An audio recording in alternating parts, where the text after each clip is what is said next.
Assalamualaikum warahmatullahi wabarakatuh. Hai saudaraku muslim dan muslimah, semoga kita semua selalu berada dalam lindungan Allah Subhanahu wa Ta'ala.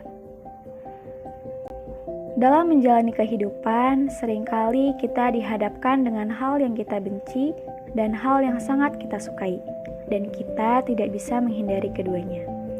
Namun ternyata, manusia tidak selalu bisa menilai bahwa sesuatu yang ia sukai itu berarti baik bagi dirinya dan sesuatu yang ia benci berarti buruk baginya. Allah Subhanahu wa Ta'ala berfirman dalam Al-Quran surat Al-Baqarah ayat 216.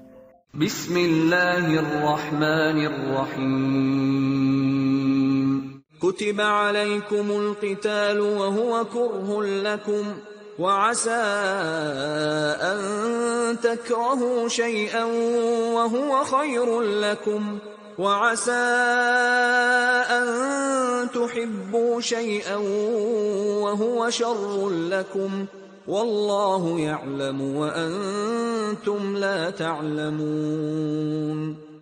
Diwajibkan atas kamu berperang, padahal berperang itu adalah sesuatu yang kamu benci. Boleh jadi kamu membenci sesuatu, padahal ia amat baik bagimu. Dan boleh jadi pula kamu menyukai sesuatu, padahal ia amat buruk bagimu. Allah mengetahui, sedang kamu tidak mengetahui. Pada ayat ini, Allah Subhanahu wa Ta'ala mewajibkan umat manusia untuk berperang, sekaligus mengungkapkan bahwa pada dasarnya manusia itu tidak menyukai perang, karena perang bisa mengakibatkan hilangnya nyawa, cedera atau luka-luka, juga kerugian harta benda serta kerusakan bangunan dan lingkungan. Namun sebenarnya di balik berperang tersimpan berbagai kebaikan, mulai dari syahid, ghanimah, hingga pahala yang besar di sisinya. Ibnu Katsir menjelaskan di balik kewajiban kaum muslimin untuk berperang, yakni demi mempertahankan agama Islam dari kejahatan musuh-musuhnya. Saudaraku, ada beberapa hal yang bisa kita ambil hikmahnya dari ayat ini. Sesuatu yang kamu benci bisa jadi baik bagimu.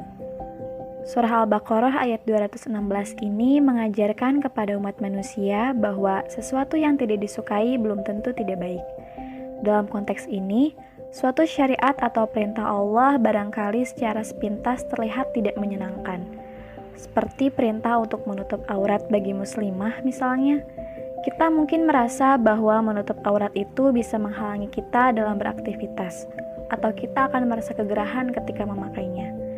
Padahal, itu merupakan bentuk cintanya Allah kepada hambanya agar para muslimah tetap terjaga kehormatan dan kesuciannya.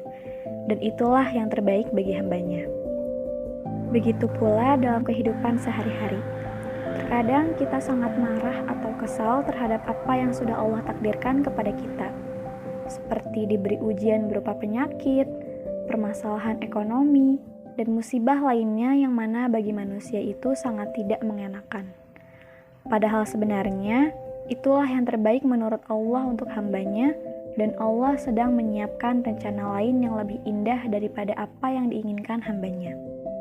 Sesuatu yang kamu sukai belum tentu baik bagimu. Jika Allah melarang sesuatu dan sesuatu itu sangat kita suka, tanamkanlah keyakinan bahwa dalam sesuatu yang terlarang itu terdapat banyak keburukan. Dalam hal berpacaran misalnya, seseorang mungkin berpikir bahwa pacaran itu membuatnya bahagia, padahal justru itu akan membuka peluang zina lainnya. Dan Allah sangat tidak ridho dan melarang hal itu sekalipun seorang hamba menyukainya.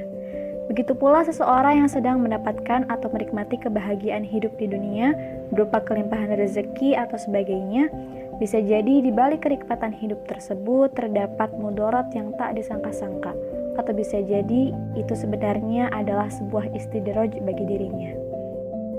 Allah mengetahui, manusia tidak mengetahui. Saudaraku, surah Al-Baqarah ayat 216 ini mengajarkan kita agar berserah diri hanya kepada Allah Subhanahu wa Ta'ala.